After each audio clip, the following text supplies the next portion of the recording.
आज का विषय बाबा साहब का जो राष्ट्र निर्माण में योगदान है वह उसका विषय है। और एक माने में ये अभी जो जिसको संवैधानिक भाषा में अपन अनुसूचित जातियां कहते हैं, शेड्यूल कास्ट, उनकी जो आज स्थिति है वो राष्ट्र को, वो ऐसा वर्ग है जो राष्ट्र का नायक वर्ग हो सकता है, जिसको जीवन की असलियत मालूम है और वो उसको बेहतर बनाने के लिए संगठित हो रहा है और वो अपनी एक भूमिका तलाश रहा है। तो वैसे समय में प्रोफेसर मुनगेकर बाबा साहब के योगदान पे बोल रहे हैं और ये इस श्रृंखला में पहला भाषण है। इस दलित आंदोलन की आज की परिस्थिति, भविष्य की दिशा और राष्ट्र निर्माण के क्या-क्या मुद्दे हैं, इन सवालों पे हम भविष्य में भी इस तरह के वेबिनार्स करेंगे। अब मैं उनके और आपके बीच में दीवार ना बनते हुए उनको आग्रह करता हूं कि वे अपनी बात शुरू करें। First of all, I thank very much Rajiv Gandhi Foundation and Vijay Babu for organizing my talk on this extremely topical theme, that is Ambedkar's contribution to India's nation building. There are two reasons for its being of immediate contemporary relevance. One, the values which Dr. Ambedkar cherished throughout his life after 1920, when he joined the public life, are under attack. Probably, I must say, it's not probably, but under the ruling dispensation. And second, we also need to understand how to deal with the contemporary challenge that is being posed to the values which were close to the heart of Dr. Ambedkar. When I read somewhere in 1932, Dr. Ambedkar's first book, it means number of books, but I read that book for the first time, namely Annihilation of Caste. This speech was supposed to be delivered under the auspices of Jatpat Todak Mandal Lahore before partition in 1936. But since the organizer did not agree with Ambedkar on certain issues, they gave pretext of saying that speech is very lengthy, and also suggested that some of the portions are not acceptable to the organizers. Dr. Ambedkar replied back and hitting back said that I did not request you to organize my speech, and for that matter I shall not change comma. As a result of which the speech remained undelivered. And thereafter, Dr. Ambedkar published that in 1936 itself, privately for 8 annals at that point of time.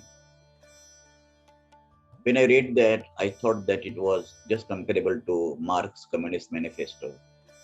And when I went to Kuala Lumpur, that is Malaysia, in 1998, international conference was organized on towards a casteless society. I wrote paper on that book, calling that book as the Manifesto of Social Emancipation. Why I begin with this topic is Dr. Ambedkar generally is known to the Indian public and probably elsewhere that he was a crusader against the caste system and the untouchability. Undoubtedly he was. It's not only a dominating characteristic of Dr. Ambedkar's public discourse which spanned from 1920 to 1956. He was an absolutely multi-dimensional personality, towering personality. There is not a single branch of academic discipline. There is not a single discipline which remain untouched by Dr. Ambedkar. And I think, as I was mentioning, that probably he has been only economist in India who got a PhD from Columbia University for his PhD dissertation, Evolution of Provincial Finance in British India. and also Doctor of Science for his seminal contribution to monetary theory from London School of Economics on the topic The Problem of Rupee, Its Origin and Its Solutions. Now, what happened is that sociology, he extensively wrote on and the caste system, the untouchability, its politics, its economics, its sociology. He wrote anthropological essays, his first in 1916 when in Columbia University, Castes, Their Mechanics, Genesis and Development. He was legal luminary of his own repute, which was unparalleled, that he proved while drafting the Indian Constitution. He was a historian. The treatise that he wrote on the partition of India, that is Pakistan or the partition of India, against the entire then ongoing current and public opinion, which was against the partition of India, Ambedkar proved that partition at that point of time was inevitable, though he did not justify partition. He studied philosophy extensively, and which is quite witnessed in his writings on Buddha, that is Buddha and his Dhamma. He wrote that a kind of gospel for his followers when he decided to convert to Buddhism and actually converted to Buddhism in 1956. He was champion of women's rights, and there is not a single dimension of public discourse of making of India that he thought necessary that he did not touch. Now let us begin with somewhat structured argument about what exactly is contribution. In the beginning itself, I must say that this country has not fully realized this contribution of Ambedkar to India's nation building. First of all, when we got freedom in 1947, and subsequently we adopted the Constitution on 26 January 1950, we acknowledge that Dr. Ambedkar's contribution to the drafting of the Indian Constitution, or rather making of the Indian Constitution, was tremendous. I should say in this context that Dr. Ambedkar did not take credit of drafting the Constitution for himself. In his concluding speech on 25th November 1949, he said, many stalwart members of the Constituent Assembly, they significantly contributed. I was just coordinator amongst them. I contributed my own intellectual legal might to the shaping of the Constitution. He also congratulated the discipline of the Congress Party, which was dominantly represented by Patel, Sardar Patel and Pandit Jawaharlal Nehru. Let me hasten to add, when I think of India's, modern India's making as a nation, I find two modern political intellectual leaders who had substantially common wavelength between them. That was Nehru and Ambedkar. When I read the Constituent Assembly debates, and rather subsequently their views on different matters, though they differed on certain issues, while framing the Constitution with regard to economic policy and many other issues, Nehru and Dr. Ambedkar concurred. Most of the time, this concurrence of the opinions and views on social and political matters between the two is often overlooked. Now what happens is, Nehru moved the objectives resolution before the Constituent Assembly on 13 December 1946. Constituent Assembly began discussing the Constitution on 9th December. And Nehru moved the objectives resolution on 13th. And then 18th December, Dr. Ambedkar was asked to speak on objectives resolution. To tell you very frankly, the entire subsequent Constitution is somewhat overshadowed by the objectives resolution moved by Jawaharlal Nehru. And when Ambedkar was asked to give his presentation, he said that I am not yet prepared. And I was a little surprised that The president, Rajendra Prasad, Dr. Rajendra Prasad mentioned my name, but now since he mentioned, I must speak. And he attacked Jawaharlal Nehru for not mentioning in the constitution economic structure of the society. He further said that I'm little surprised that when the objectives resolution came from a person who claims to be socialist, that is Jawaharlal Nehru, how he did not include what should be the shape of economic system that India would be adopting after independence. And then Dr. Ambedkar elaborated.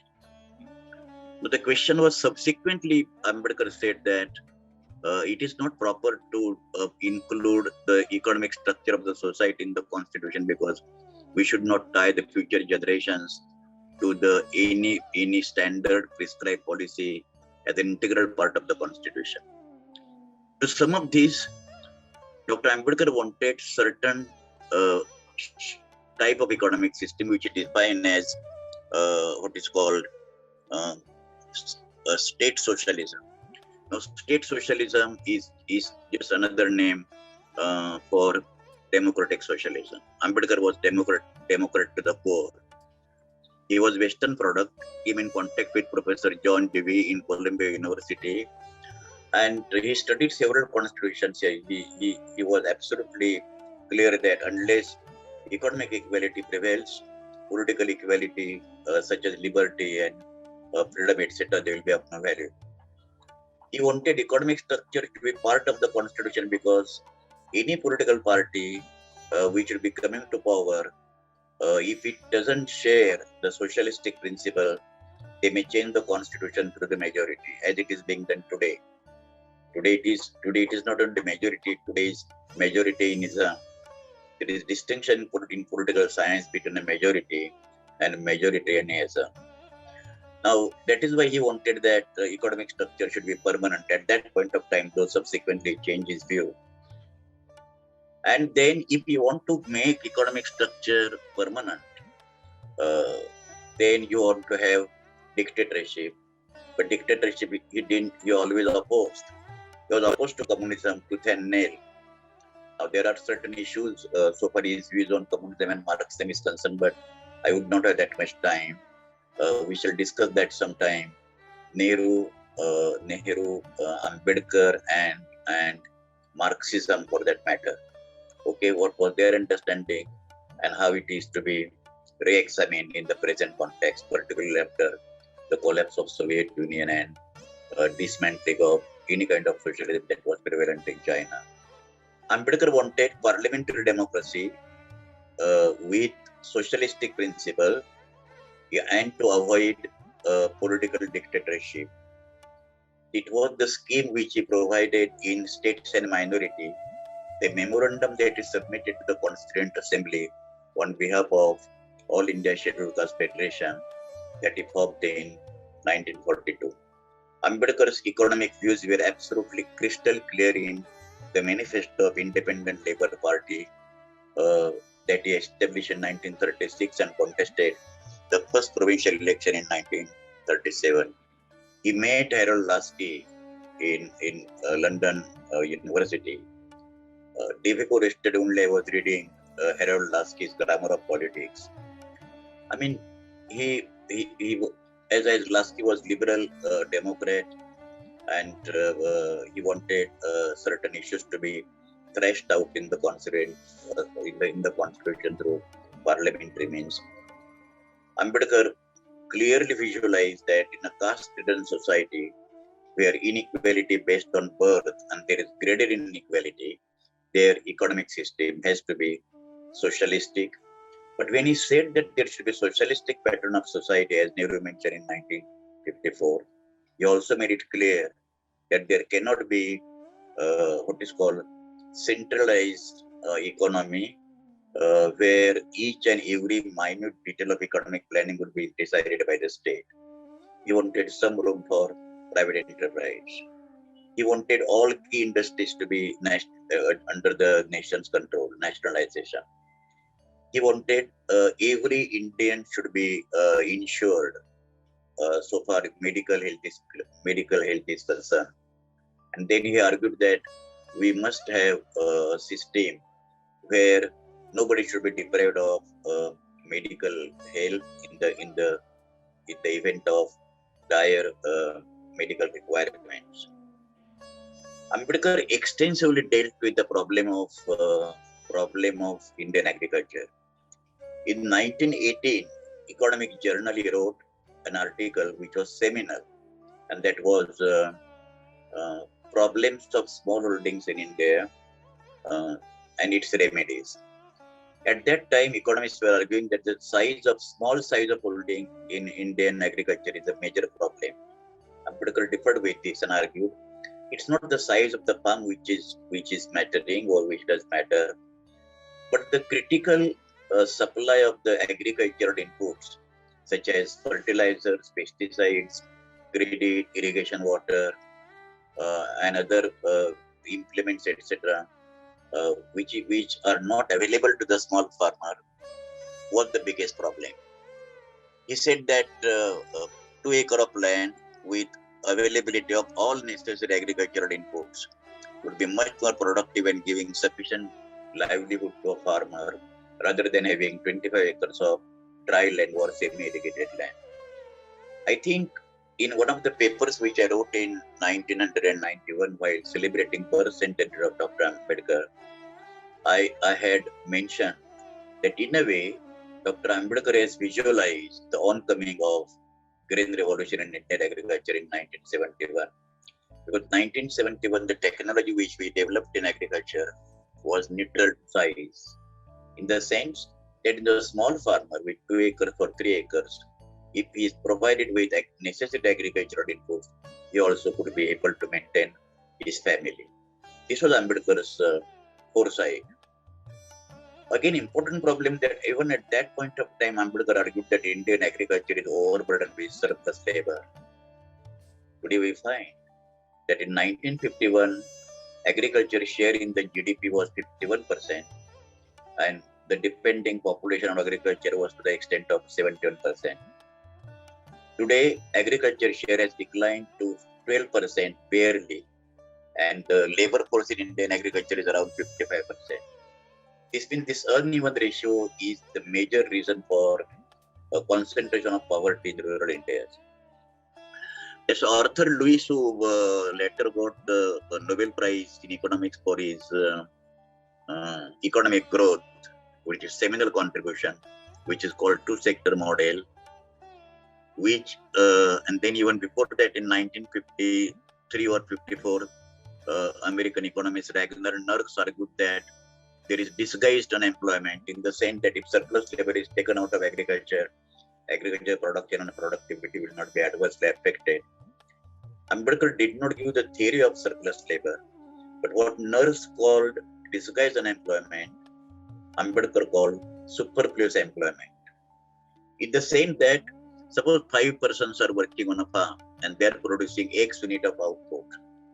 Now one person is withdrawn from agriculture, then output remaining the same. It means the 5th person or worker of the family of a farmer is not producing anything. He is just adding zero to the total production.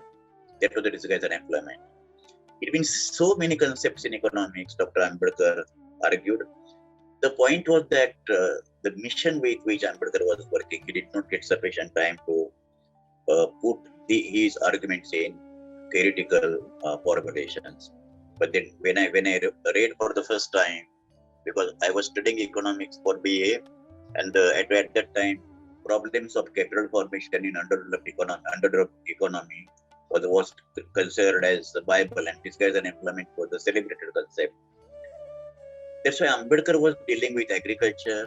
Ambedkar wanted fast industrialization of Indian economy, because unless industry develops, unless industry absorbs the surplus labor in the agriculture, poverty in Indian rural economy or rural society would not be diminished. And that is true even today. All academic works on poverty, they have beyond doubt proved that poverty is more concentrated in rural India. And all the studies which are empirically valid. Ambedkar said that the soundest remedy, to quote him, the fast industrialization of India is the foundation in the soundest remedy for India's agricultural problem. And I remember when my teacher of agricultural economics, Professor M.L. Dantwala, once delivered a lecture in the convocation of the University of Mumbai. He mentioned the same thing. It's not failure of agriculture that productivity is not rising. It is the failure of Indian industry to absorb the surplus level Indian agriculture. And let us take, for instance, what happened after 1991 economic reforms were accepted.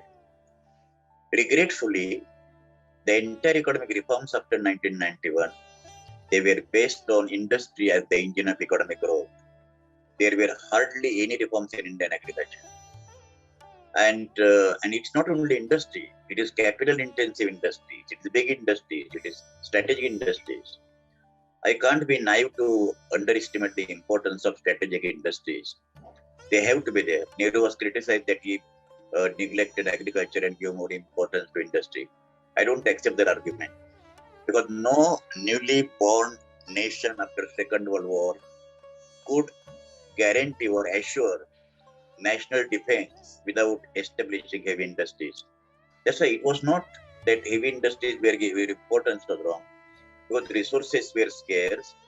And suppose for that, at that point of time, fertilizer industry would not have developed, or Nehru would not have established fertilizer industry, then how green revolution could have been possible? That's why Indian economists, those who are arguing that Nehru made mistake in laying the more importance on heavy industries was wrong. While giving importance for strategic importance to heavy industries, had we got sufficient resources, probably Nehru boundary model. But Nehru boundary model basically based on heavy industrialization, and that was inevitable. And if resources would have been abundantly available, which are not at that point of time, then probably they would have spent more resources for agriculture.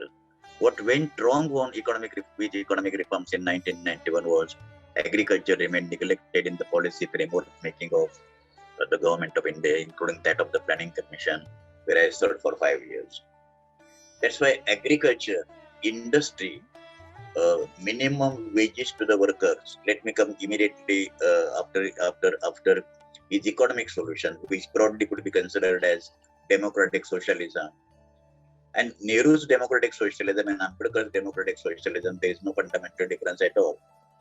For that matter, Indian socialist movement also did not take Dr. Ambedkar's economic views into consideration. In what respect Indian social democrats such as Narendra Dev, Jay Prakash Narayan and Lohiya, they were more aggressive social democrats compared to Dr. Ambedkar? In no way. But unfortunately, they could not come together because Ambedkar remained away from Indian freedom movement to establish his own leadership. I don't want to go into that history again. What the conflict between Gandhi and Ambedkar? It was essentially the conflict of understanding of the caste, remedial measure for the evolution of the caste system, and obviously it was the conflict of the leadership. Had Ambedkar joined freedom movement at that point of time, he would have become minister of the Congress party, but not become Ambedkar what he is today, the icon against untouchability and for social justice and establishment of women's social order. The second point about Ambedkar is he was Viceroy Executive Council between 1942 and 1946. The entire volume of around 500-600 pages has been published about Ambedkar as Labour Minister or Labour Member. At that time, it was not considered Labour Minister but Labour Member because it was the Viceroy's Executive Council. One would be surprised to know that Ambedkar made systematic efforts and got certain labor laws, legislation enacted by the Britishers despite the wish against the Britishers. He insisted. When I was chairman and the president of Indian Institute of Advanced Studies, Shimla, where Ambedkar spent most of the time, because Viceroy Executive Council was functioning from Shimla. It is known as Rashtrapati Niwas, what we are today having in Rashtrapati Bhavan. Now there you will find that almost all the labor laws that we are operationalizing today, they were enacted, most of them during his tenure as labor member. For example, Maternity Benefit Act, overtime wages, that 1.5 time rate should be of the overtime work compared to the usual wage rate. Compensation to the workers, those who sustain the injuries while on work. Then Mines Maternity Benefit Act, Standing Labor Conference, Tripartite Labor Conference, Standing Committee on Labor. I mean, he absolutely was the champion of the laboring classes. And I remember how this entire approach to the welfare of the labor dominated his thinking.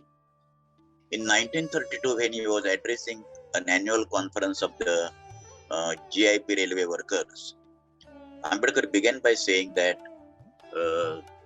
Brahminism and capitalism, these are the twin enemies of the laboring classes. And you will find that Brahminism, that is the genesis of the caste system. It is the entire thrust, entire pillar of the caste system is Brahminism.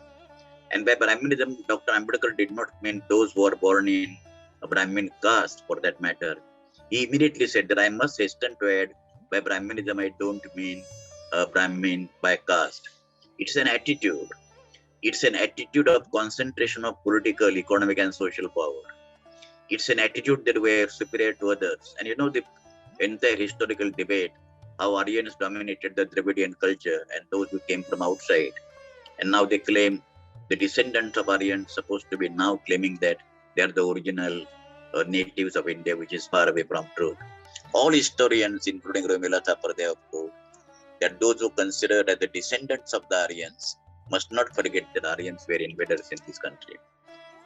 What I mean is, sorry, what I mean is that labor laws were always in his mind. That's why on one hand, while abolition of the caste system was his mission, he was dealing with Brahminism.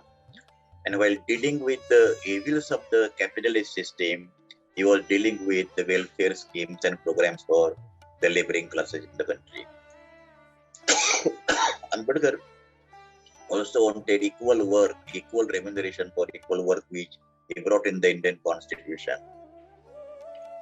Ambedkar always wanted that employers must first consider the claim of the workers on the income of the industry or the firm. Ambedkar was not interested in microeconomics and macroeconomics that present economics are semantically speaking, and the entire economic understanding of the present economist is based on this kind of micro macro. Essentially, Ambedkar was considered at the aggregate level what would be the future, what would be the status, what would be the living conditions, what would be the standard of living, and what will be the future of the children and wives and parents of the workers who are working for the welfare of the nation. That's why we see that Ambedkar is an economist. Ambedkar labor welfare. Ambedkar dealt with industry. Ambedkar dealt with agriculture.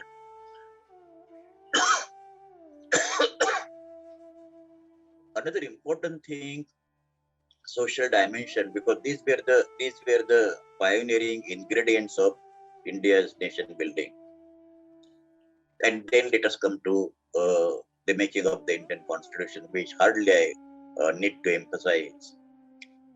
As I mentioned to you earlier that Ambedkar did not take the credit, but one thing is certain: in the last speech of last working day, that is 30th September 1949, when Constitution was actually adopted by the Constituent Assembly, Rajendra Prasad gave speech only for 3 minutes, and he said that out of the 11 members of the drafting committee, 3 were always on leave, 2 were in bad health, and 3 were always abroad. And further he said, the burden of drafting the Constitution entirely fell on the shoulders of Dr.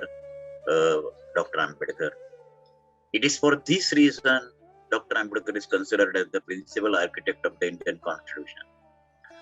And some 15, 20 years ago, when Mr. Arun Shourie wrote, Worshipping False Gods, belittling Ambedkar's contribution, I had refuted Arun Shourie's argument that Arun Shourie was totally ignorant about Ambedkar's contribution.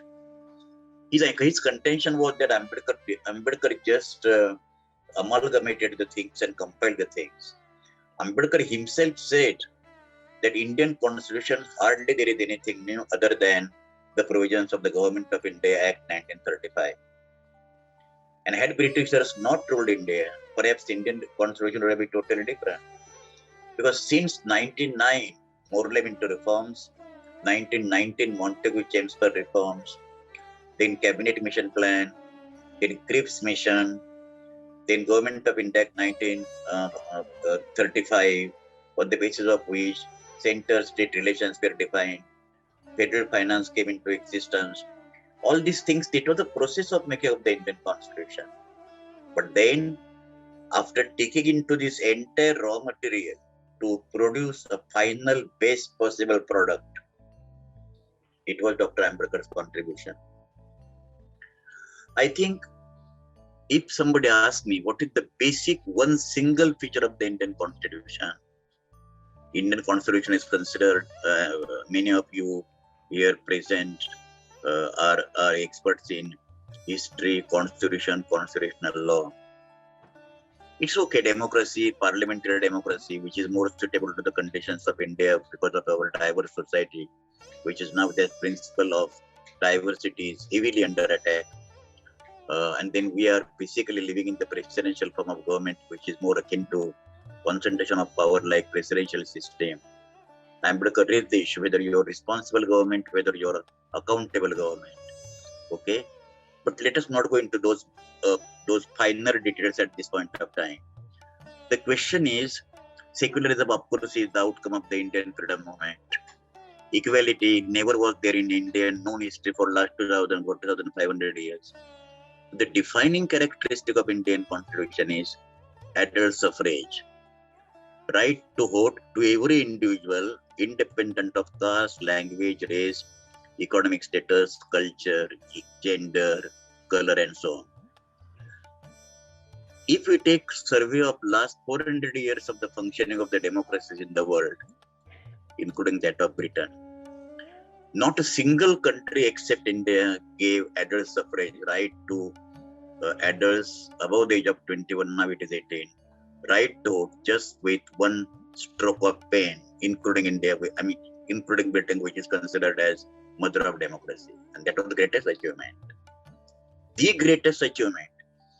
And I say it is greatest achievement because that is the single major and main instrument in the hands of the Indian citizen to change the then or whatever ruling dispensation if people are not in favor of that dispensation. And that is remarkable. Now, even till recently, people like Nani Palkhiwala, supposed to be constitutional expert, were arguing that it is because of this universal adult suffrage that we are suffering, and the right of freedom, right to vote should have been restricted.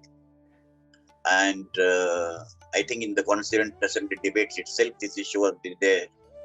Many people were thinking that India should not be having a practice of universal adult suffrage. And Nehru argued that it is to the credit of Jawaharlal Nehru. He argued that who bought freedom that we are talking about right to vote? Not academics, not intellectuals, not thinkers, not businessmen. Ordinary men and women in this country who struggled for freedom for more than 6, 7, 8, 9 decades, they bought democracy, and it is their right to have right to vote. And this is the contribution of Pandit Jawaharlal Nehru and Dr. Ambedkar. Because had there not been universal adult suffrage, about 20% of India's untouchable population at that point of time would not have right to vote at all. Even today, despite the fact that they are given right to vote, they are not allowed to vote in the rural areas because of the vested interest, landed interest. And in northern India, there are several armies which are kept by the landed gentry to prevent the agricultural laborers, which are mainly coming from the scheduled castes and scheduled tribes, if they are not inclined to vote in their favor. It is stupendous achievement in the Indian Constitution. Second is equality between men and women.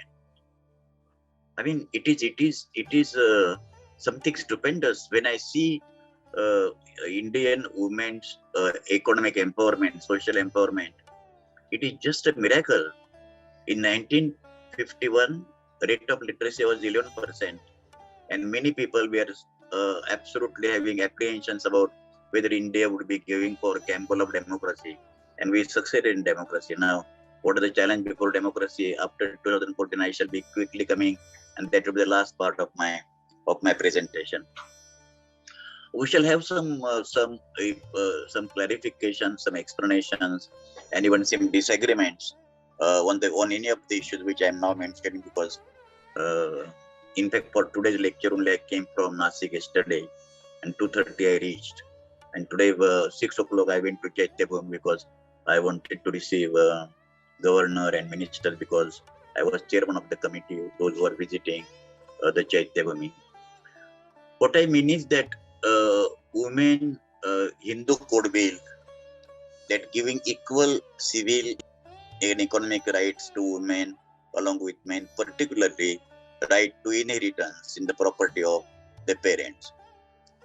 Now those people, those who are today demanding uniform civil code, which is there in the directive principles of the state policy, must not forget that it is their ancestors at that point of time vehemently opposed to equality between men and women. Even Congress members, substantial number of Congress members didn't form uniform civil code at that point of Hindu code bill at that point of time. And as a result, there is a criticism against Nehru, that Nehru turned cold feet. So for the passage of Hindu code bill was concerned, and bill was not passed, as a result of which Ambedkar had to resign. Ambedkar resigned for 8 reasons. One was the Hindu code bill, but substantial reason was also in the code bill. There were many 6 or 7 other reasons. The point is, when you are going for equality between men and women, and today when you are talking of uniform civil code, it's not that Hindu code bill would be in an Hindu code bill was implemented in installments. All the major core provisions, right to adoption, right to inheritance, okay, all these 4 provisions of the Hindu code bill were substantially accepted in the parliament through several enactments. But at that point, it was not possible for Nehru to get.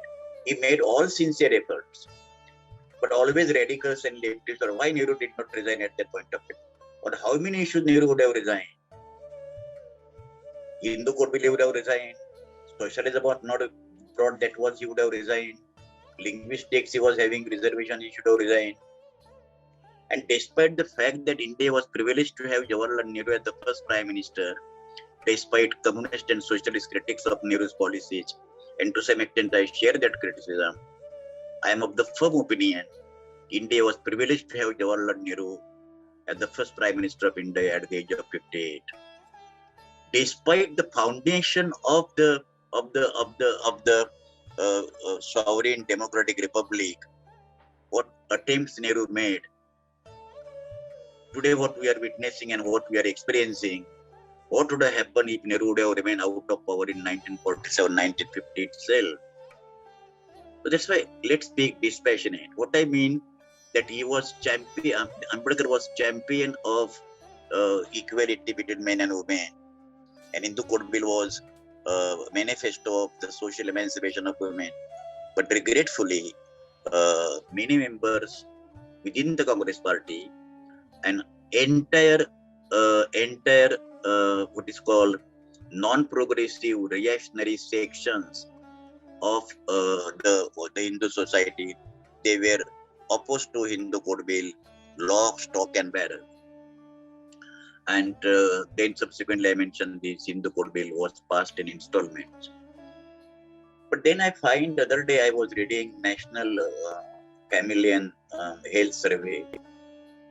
On one hand, I am proud of the achievements and empowerments of women that they have secured.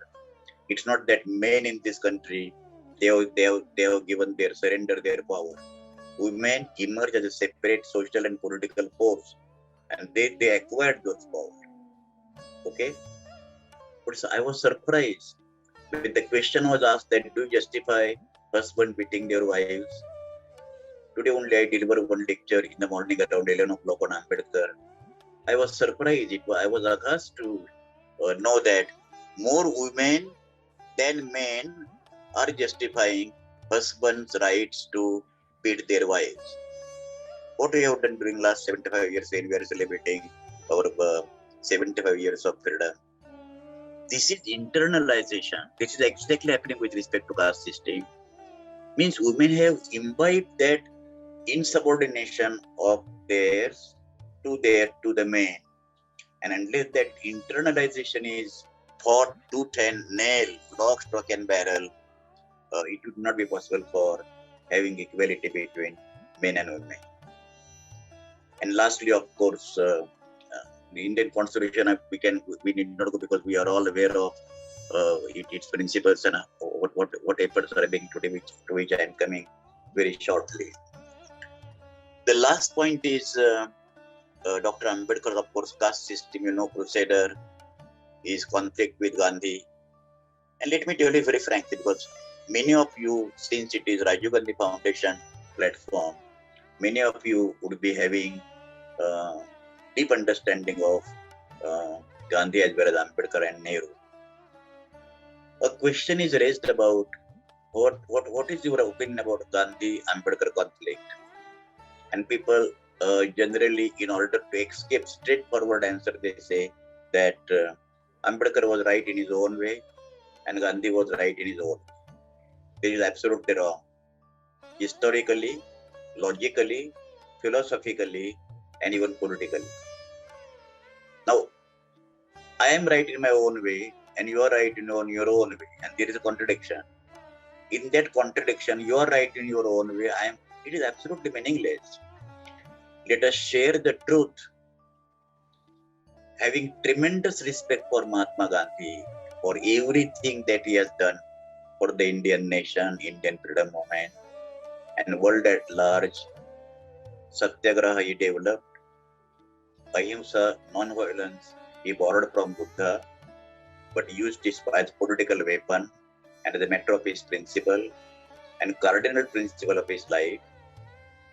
Let me tell you very frankly and share with you, even at the cost of prospective disagreement, that on the issue of caste, Dr. Ambedkar was absolutely right, and we cannot say with certainty the same with respect to Mahatma Gandhi.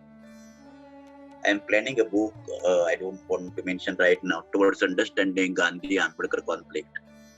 As a seminar, I shall share, if you, Vijay Babu, could provide a platform, I can share my views as a prospective, what is called a write-up on what was the point. But briefly, I mentioned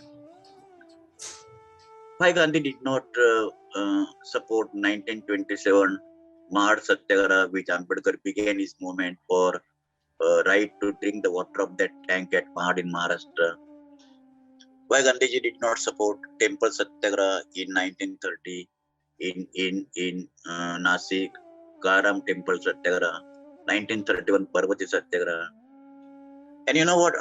Gandhi opposed tooth and nail the separate electorate. And in order to win Muslim League support against Ambedkar's demand for separate electorate, Gandhiji accepted all the 14 demands of the Muslim League, which were largely communal in nature. These are historical facts. Now, these facts are not belittling Gandhi's contribution to the modern civilization. But then the argument of academics and intellectuals that Gandhi was right in his own way and Ambedkar was right in his own way, this can't be the argument. In social discourse, when we take position, those positions should be crystal clear, and then they should be logical from your own point of view, and logical is universal. And simultaneously, it is not belittling the individual whose opinions or whose positions we are evaluating in the historical context. But then the way Ambedkar was thinking about caste problem and untouchability, Gandhi was not. For example, Gandhiji changed his position after 1932, 1935 mostly. Okay, but what is the background of that? In 1936, when he prepared the annihilation of caste, Ambedkar threatened that if the Hindus don't go for reforms, I shall leave the Hindu fold and embrace the other religion. Gandhiji was literally frightened. Why you opposed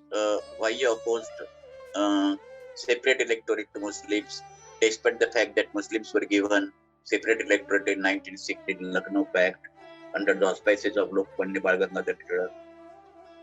Gandhiji agreed that Muslim is separate religious minority, while untouchables were part of the Hindu social order. Now to Ambedkar's question to Gandhi, he used to call Mr. Gandhi, and he said categorically, Mr. Gandhi, if you consider untouchables are integral part of the Hindu social order, why untouchables should not have the same rights on part with the Hindus? Gandhi did not have any categorical answer to this question because there was no answer. Please remember, I'm not becoming apologetic at all.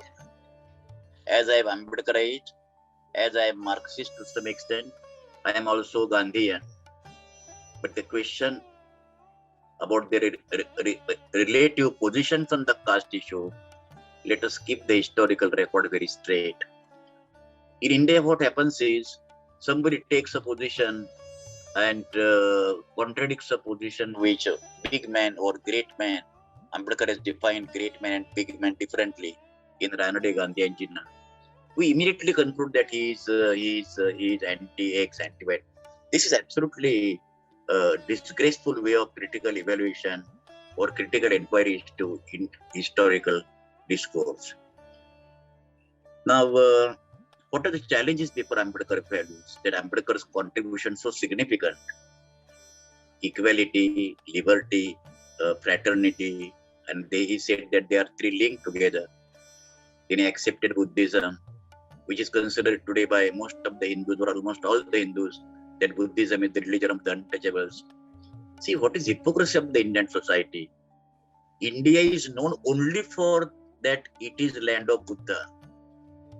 Now, the concluding part, what I wanted to say is, whatever values and the contributions Dr. Ambedkar made to the building of Indian nation are under severe threat under the ruling political dispensation.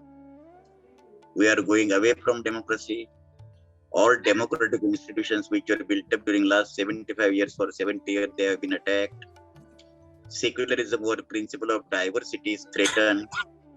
Minorities, particularly the Muslim community, is completely sensing the sense of insecurity.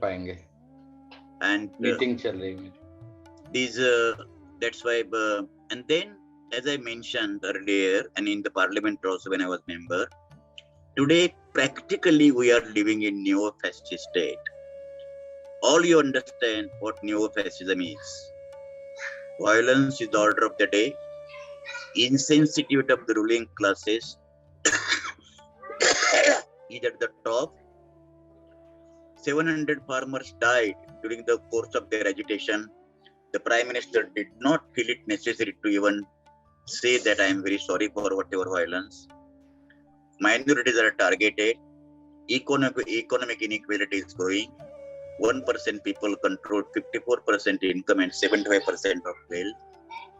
Women are under attack. The atrocities against scheduled caste and scheduled tribes are increasing.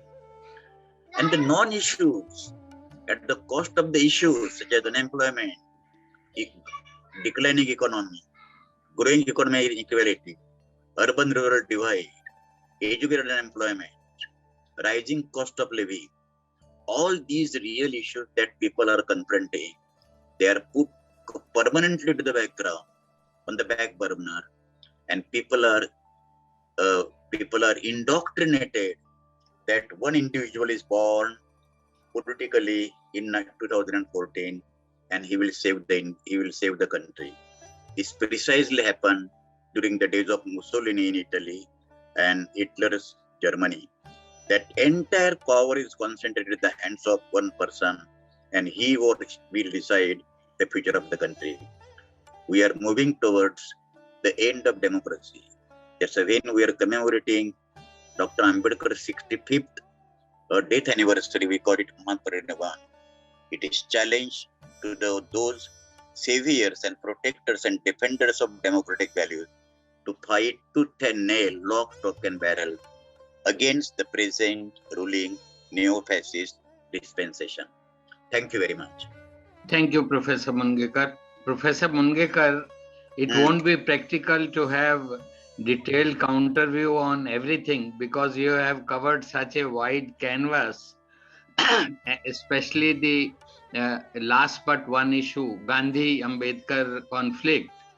You remember Arundhati Ray's sharp piece on Gandhi and Ambedkar, and then Rajmohan Gandhi's rejoinder to that, and whole lot of activist intellectuals have written on that conflict part.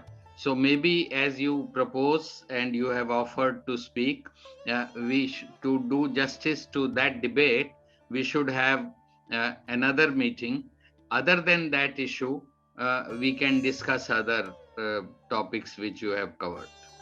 I am Dr. Tushar Jagtap. I am a former member of Mumbai University Senate and a colleague of Dr. Mungekar or a student of Dr. Mungekar. And I'm very happy to be here and to be listening to my former Vice Chancellor and for this scholar we have in the country. Especially on today, on the 65th death anniversary of Dr. B.R Ambedkar. My sincere thanks to Rajiv Gandhi Foundation for organizing this lecture. My question, Dr. Mungekar, is, and of course to the foundation, is that important today is to take the base from Gandhi, Ambedkar and Nehru and integrate that in your manifesto.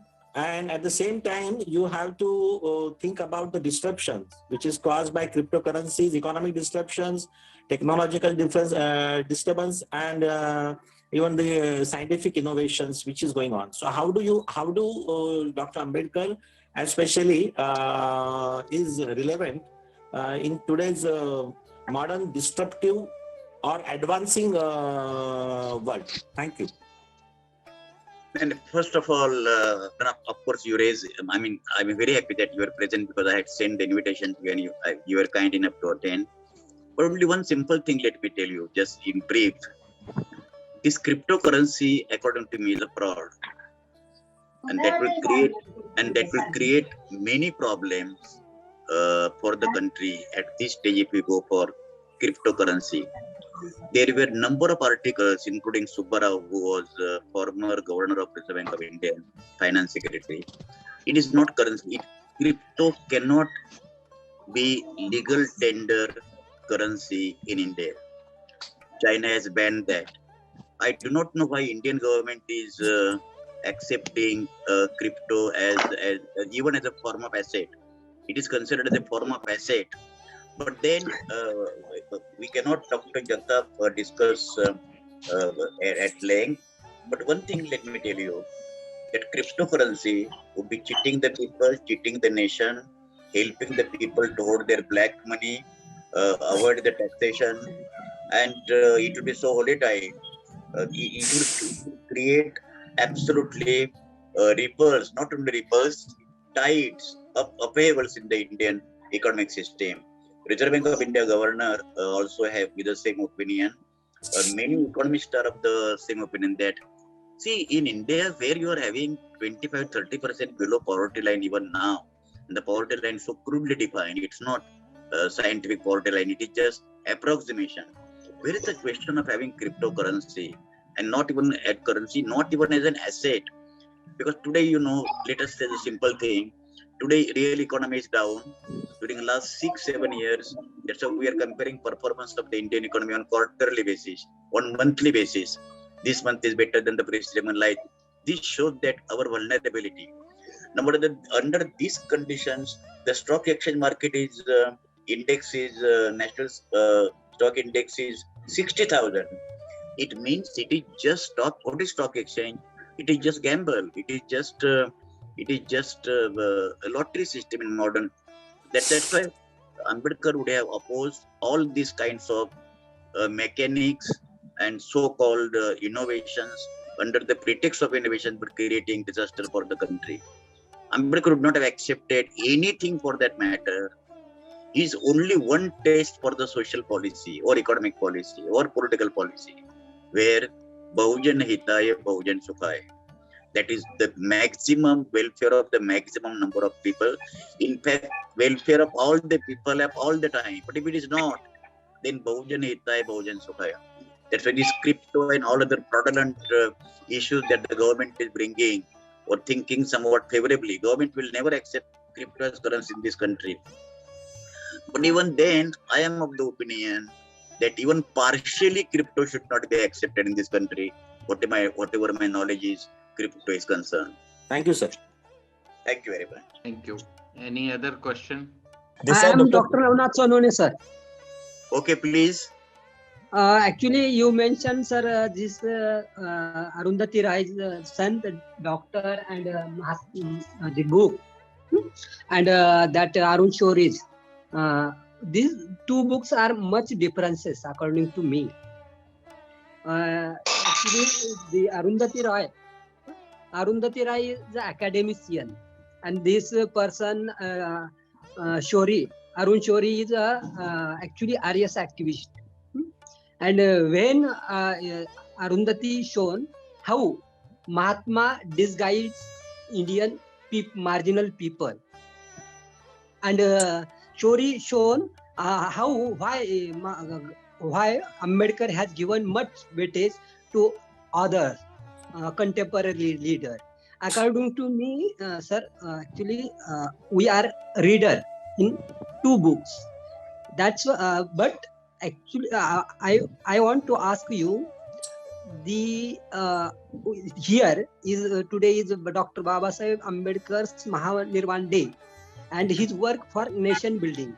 Actually, sir, you see in 1920 to 1956, Ambedkar always dedicated his every action and work for marginal people's interests. Then you see Gandhi is a representative of upper and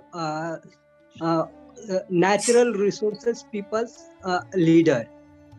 That's why I want to know your opinion is regarding to Arundhati shown equivalent with Arun Shouris. Arun Shouris. Is it right or wrong? No, I will explain to you. See, what happens is, it's not their opinions that do matter. I said the methodology and the purpose of writing the two books is identical. In the sense, I'm that in that sense I'm speaking about. Arun Shouris went to London Museum and discovered the original papers and tried to prove that Ambedkar's contribution to the drafting of the constitution is zero. This is unacceptable. So because what happens is, I appreciate your question. I appreciate it. It's of absolutely academic intent. The question is that he wanted to destroy Ambedkar's legacy to the Indian Constitution, because see, Ambedkar's every statue of Ambedkar across the country that I have moved, Andhra Pradesh, Tamil Nadu, particularly particularly southern states, not north in that matter, because north and south again there is Aryan and Dravidian culture. That's why south is more progressive economically, socially, culturally, in the sense of art, compared to north, because southern culture is a Dravidian culture. Let me tell you very frankly. Now the question is that Shouris want to demystify Ambedkar. That every statue of Ambedkar is carrying book that is Indian Constitution in his hand. He want to demystify Dr. Ambedkar. He want to belittle. That was the purpose, and that purpose, I understand that purpose of academic can be that purpose.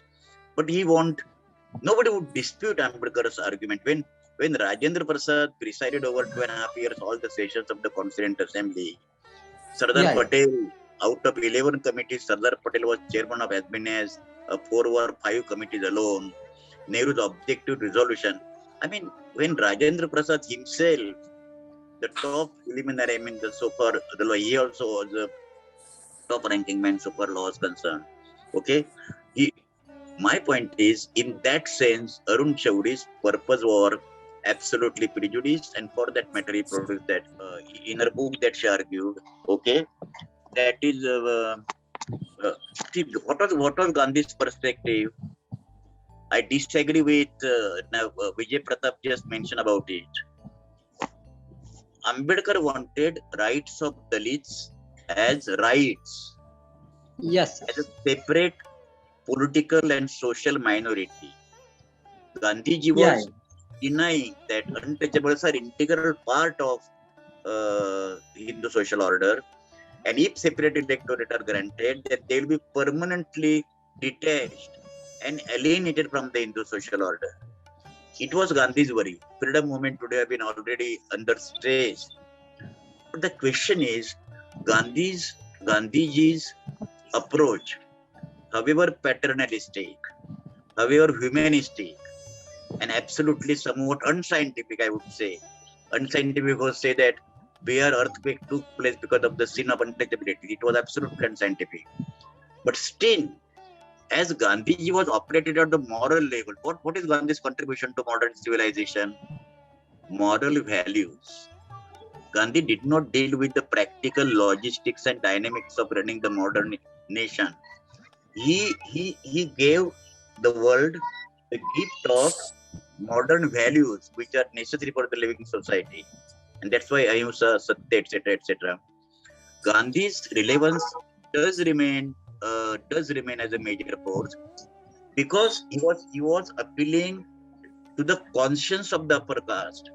And let us admit that despite so many laws in the country, Untouchability Offences Act, Untouchability Prevention Act, Civil Service Rights Act, Atrocities Prevention Act 1989, despite all these things and constitutional guarantees for the rights of the scheduled caste and scheduled tribes, or the least for that matter, we say. By the way, scheduled tribes are not the least in the broader sense because untouchables, scheduled castes were untouchables. Gandhi's moral appeal to the society that they should surrender their conscience of superiority, his appeal to the conscience of the upper caste is absolutely important. And that is precise reason that despite all these measures, caste system has not been abolished the extent to which one would have expected. Untouchability did not disappear the extent to which one would have expected. They are shaken. Their extent and scope and severity is reduced. But then Gandhi's moral appeal to the society does remain an important force so far as the social discourse on caste and untouchability is concerned. Ambedkar did not want that issues of the scheduled caste and untouchables should be left to the consciousness of the Hindus.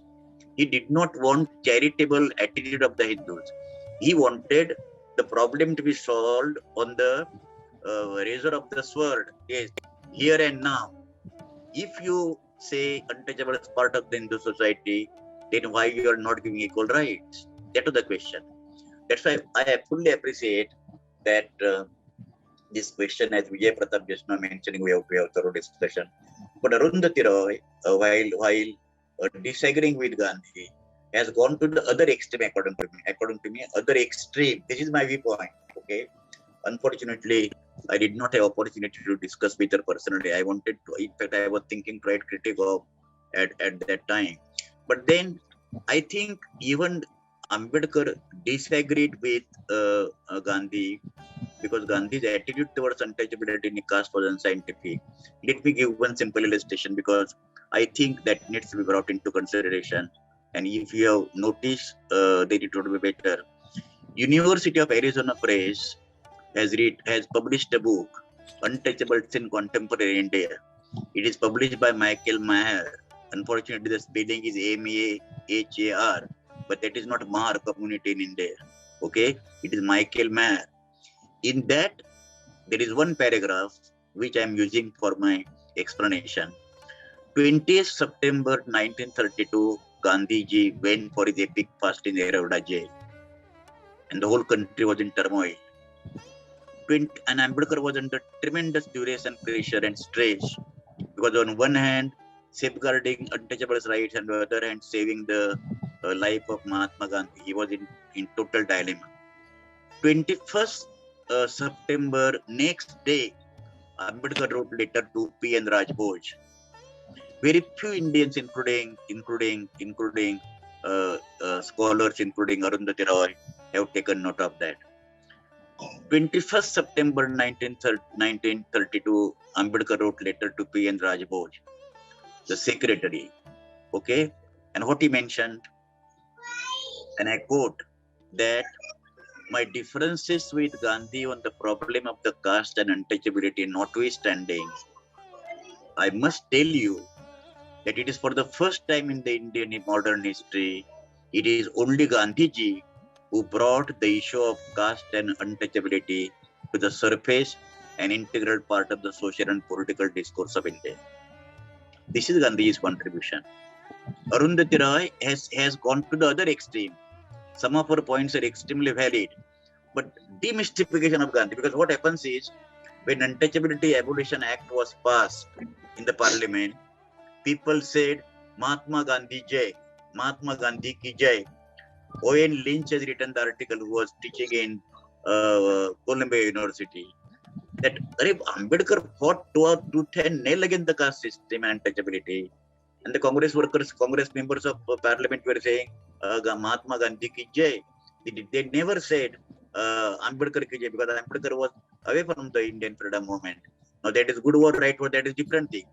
To sum up, my point is, however paternalistic and unscientific attitude of Gandhi toward the issue of caste system may be, his position and his moral appeal to the upper caste, to the conscience of the upper caste, okay, cannot be dismissed altogether as of unimportancy.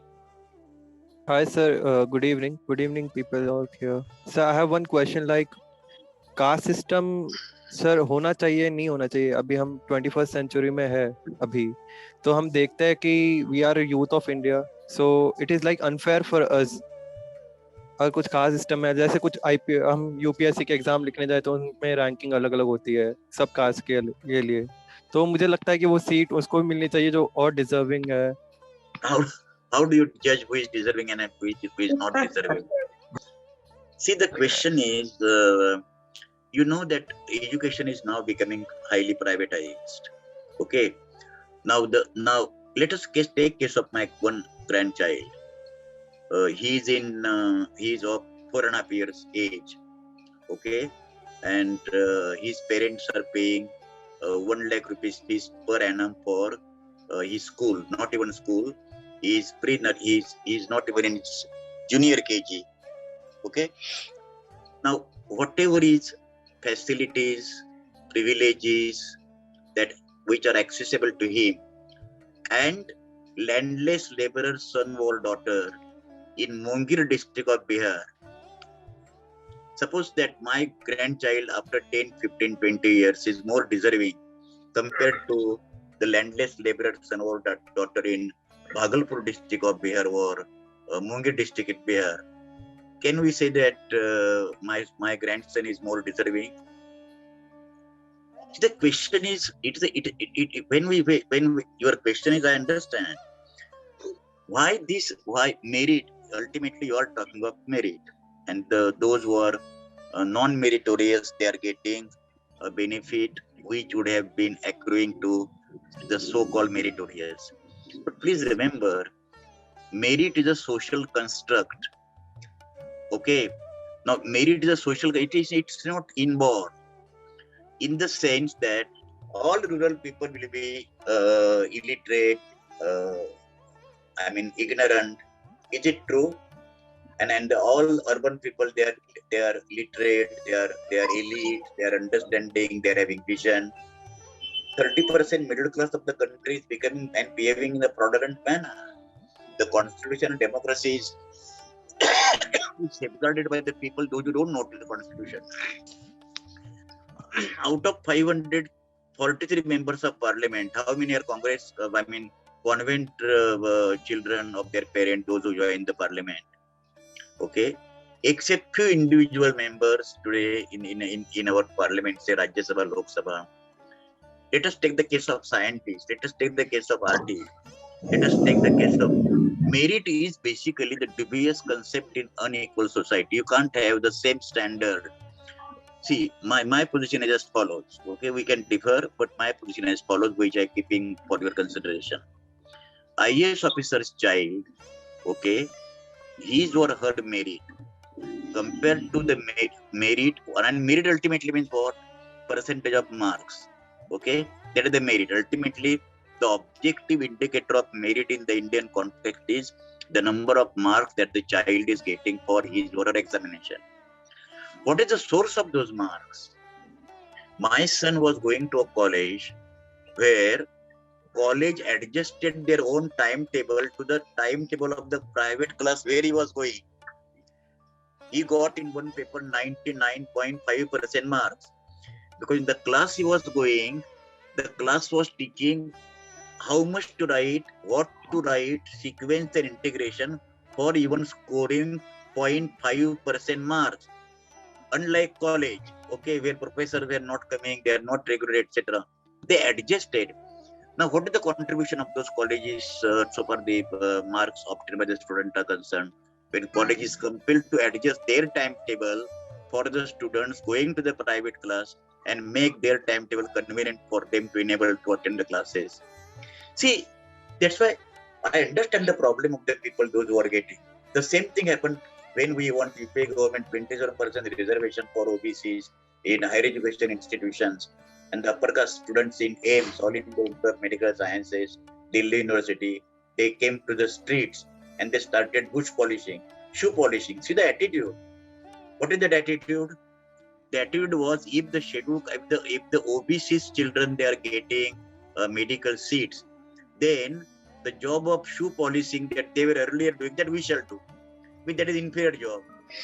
Now, I think this kind of moral decay and moral degradation to consider merit by applying uniform standard or uniform yardstick is absolutely immoral.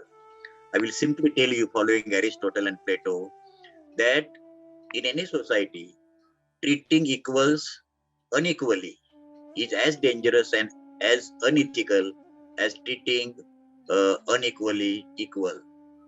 When you are having inequality, you have to have different norms, and precisely this affirmative action in Indian context is a different yardstick. And nobody says that. Even I don't say that this affirmative action or the reservation policy must be the permanent feature. Okay, had government implemented after 1950 reservation policy during last 75 years in most perfect manner, honestly, diligently, in sincere manner, probably reservation would not have been required even today. But then the question is, as you rightly mentioned, we are confused over the caste system. Those who want merit to be considered on the basis of their performance, and when performance is based on the caste, why not to abolish the caste system? The people, those who want to have merit, they want merit to be based on the caste, and they don't want caste system. But they want caste system to perpetuate because caste is giving them the privileges. Today, judges, principals, IAS officers, judiciary, IPS, all headmasters and headmistresses, all levers of power, economic, political, and social, they're in the hands of 10-15% top, not only class, but so-called upper caste people. And upper caste means I must specifically mention the caste which are included on parallel or on par with Brahminical caste. In that sense, are we abolishing Brahminism? Now, and Brahminism doesn't mean they're abolishing Brahmins. Are we fighting against the notions of superiority and inferiority? Are we fighting against the graded inequality? Are we making the facilities for higher education, technical education equally accessible to all, as said in the Indian Constitution, that of equality of opportunity? Today, rural people, rural children, they are going to dilapidated schools, no drinking water facilities, no chalks, no dusters, no blackboard, one teacher for 4 classes. I mean, how you want that the people of rural areas in slums, they would be competing with sons and daughters and grandchildren of Adanis and Ambanis and Tatas and Birlas. It is just impossible. Got it, sir. Thank you. Since the conversation is still on and many people, there was somebody wanting to say something, so I would not make concluding remarks. I'll only thank Professor Mungekar, Vijayji for allowing us and facilitating all this, and we assure all the participants to hold this forum again. You thank Rajiv Gandhi Foundation on my behalf also. Yeah, that you have done already, but I reiterate your thanksgiving. Yeah, and I assure all the audience that we'll hold similar dialogues in this series again. Thank you very much. Thank you, Vijayji. Thank you, Professor Mungekar. Thank you, all the participants who came on a very short notice. Thank you very much.